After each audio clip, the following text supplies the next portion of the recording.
May 1978, Shorthand English Senior Grade. Get ready for the dictation. 10 seconds. 5 seconds. Start. This bill is not a very complicated one, nor is it a big one. Nevertheless, I need hardly point out that it is of great intrinsic importance. Anything dealing with the Constitution or with changes in it is of importance. Anything dealing with fundamental rights incorporated in the Constitution is of even greater importance. Therefore, the government introduced this bill in no spirit of light-heartedness or in haste, but after the most careful thought and scrutiny.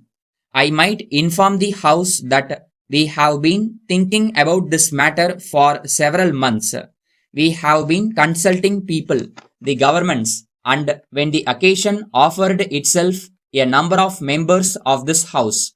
We have referred this bill to various committees and the like, and take such advice from competent legal quarters as we could obtain.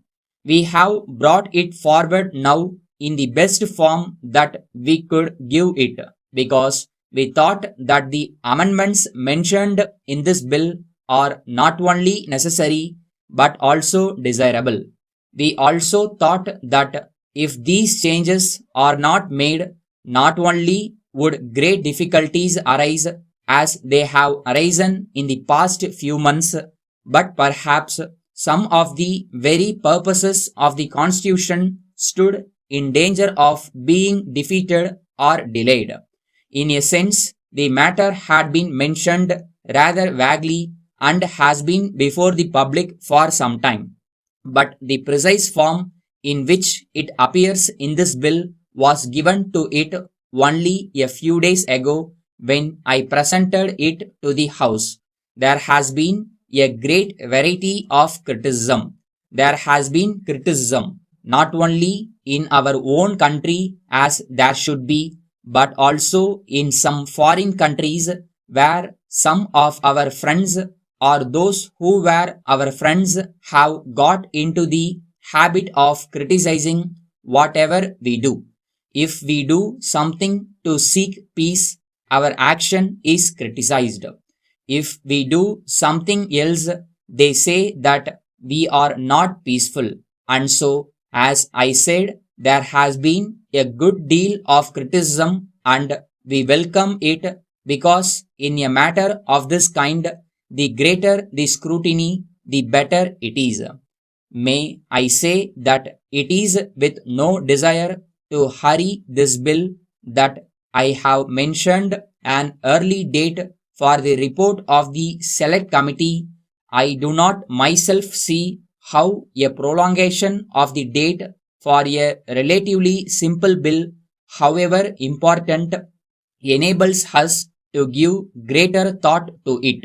With regard to the 3 or 4 articles, such thought and experience as we have can surely be brought to bear on the question within a few days, and even if we were to agree to extend the period from a few days to a few weeks, such an extension is not going to increase the amount of concentrated attention or thought that we might give it.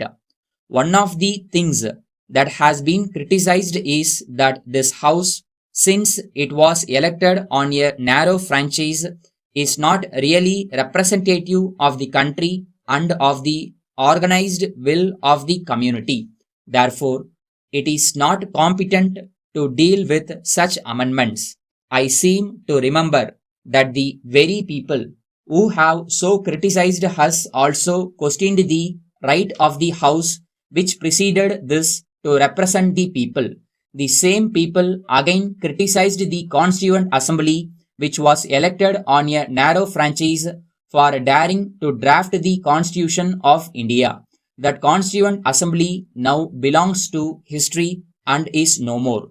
We who sit here continue that tradition. Letter from Thiru Thomas, Agent, Life Insurance Corporation of India to Thiru K. Ramaswamy of Vellore. Dear Sir, I have great pleasure in enclosing herewith a prospectus of the Life Insurance Corporation of India. I feel sure that there is no need for me to remind you of the great importance of insuring your life, and whatever your position in life may be, you will, I know, understand the great advance in our life office of high standing, which is having a reputation behind it, and which moreover offers you the use of the sum assured for long before the amount becomes due. The ambition to leave to one's family at death a sum of money for their benefit is highly laudable. I shall furnish you with more detailed particulars concerning the offer if you are inclined to consider the matter, and shall be very glad if you so desire either to see you personally or to write in regard to any particular point that may occur to you. I would particularly ask that you keep the prospectus and not lay it aside without giving the matter the consideration which its advantageous term call for. I shall be extremely pleased to hear from you from time to time as to the decision taken by you about this, trusting to be favored with your kind enquiries at an early date. Yours faithfully.